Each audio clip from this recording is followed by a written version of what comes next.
Hello everybody and welcome. Today I'm going to show you how to start making some Christmas cooking and have it ready in advance. Let's make it now, put it in the freezer so we can take it easy on Christmas Day. I'm all about that. I have my dad over here in the corner who has been told to keep quiet while I video. So anyway, we'll get cracking. This is my red cabbage recipe that I'm going to show you. Well, I should say it's not really my red cabbage. A local lady, Eleanor, gave it to me years ago and I've been making it ever since, and I've been very, very grateful to have it. So here we have a big red cabbage, okay? And what you do is you cut it down in half first. And as you can see in here in the middle, this is the heart of the cabbage and we want to cut that out because that's very woody, okay? So we'll just cut it out by cutting into it, either side. Just take a little triangular shape in there and just try and ease it out, just like that, okay? I'm also going to take out some of the outer layers are quite floppy and you'll know by feeling them whether you want to have them in there or not. Like I know by feeling those that they're just tired and old, and the rest of it is pretty good, okay? So what I'm going to do is chop through this, get all this bits out of the way, and just what I'm looking for is a nice shredded cabbage kind of look, just like that, little bits, okay?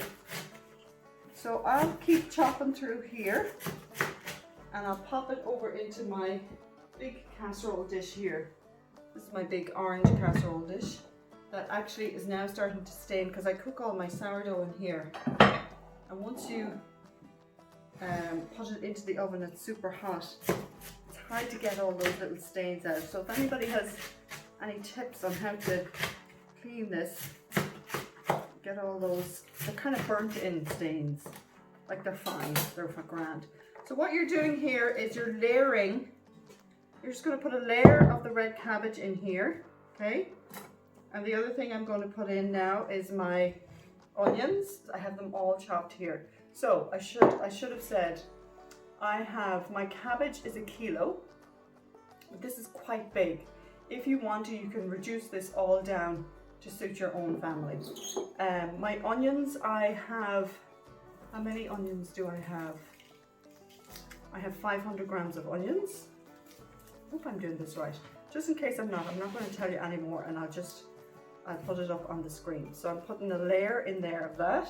Onions chopped, just chopped onions. And a layer of chopped apples, okay? Just going to keep layering like that. And then I'm going to also add in some brown sugar.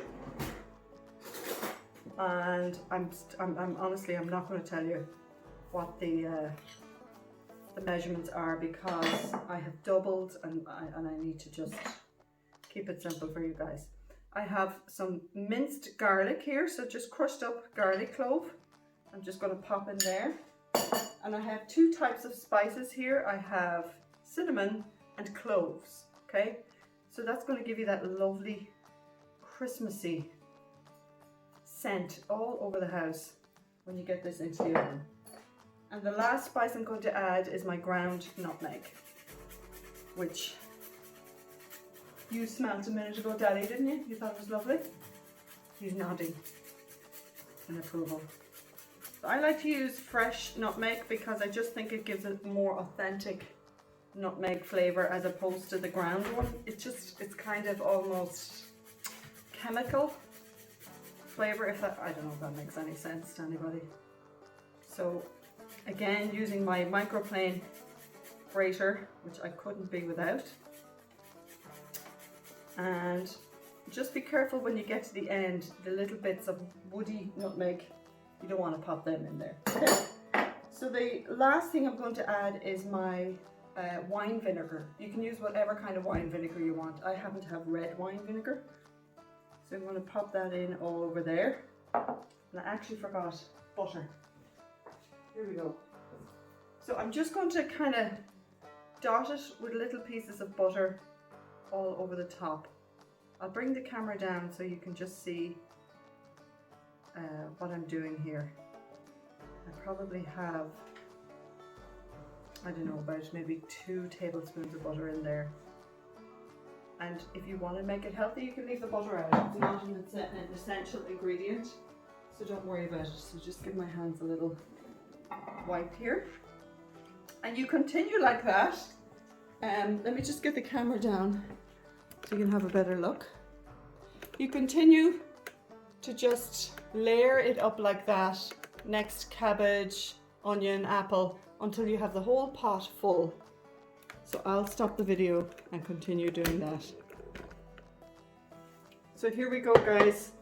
I have way too much stuff in this pot, but it will all shrink down. That was the question Daddy asked me over there. How is that going to cook with all that stuff in there?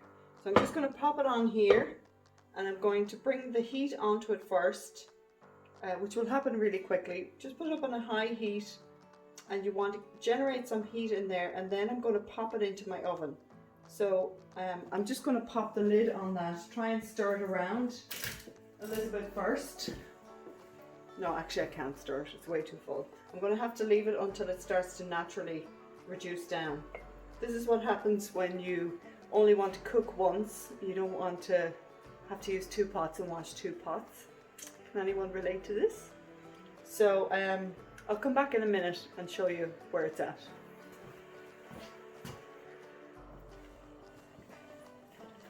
So guys, you can see that this has reduced down enough now for me to pop the lid on. So I'm going to pop the lid on, and I'm going to put it into a low enough oven. It's about 150 degrees Celsius. I'm not sure what that is in Fahrenheit, but I'll put it up there. And I'm going to let it cook really slowly for about 2.5 to 3 hours. And the smell in the house is just going to be incredible. So I'll just pop it in here to my low oven, and that's it. That is a super easy red cabbage recipe. It's just delicious on Christmas Day as a side, you know, one of your vegetables. So are you with me about getting cracking and getting organized for Christmas Day? Because it is the one day of the year I actually don't cook. I have a complete day off. So it's I kind of have to get everything ready in advance. So I'm going to do my sprouts and my carrots next, blanch them and put them in the freezer. Thanks for watching, everybody. A big shout out and a hi to my mother, who's in hospital, but she's on the mend, so that's good news. Hope you enjoyed this video, Mammy. God bless everybody. See you soon. Oh wait, I forgot. Sure, you're going to want to see the finished product. Yeah, I'll be back to show you the finished product.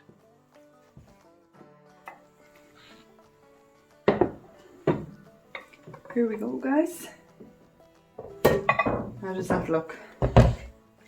Absolutely delicious. And look how much it has reduced by. I'm not going to overcook it at this stage, because whenever I want it on Christmas Day, I want it to still have retained its shape. And if I overcook it, it'll just go into mush. So that was cooking for about 3 hours. So that's long enough. The smell is absolutely fantastic. Hope you get a chance to make some things in advance. I don't know if you can see that properly there. And it's lovely and moist. God bless everyone. Thanks for watching.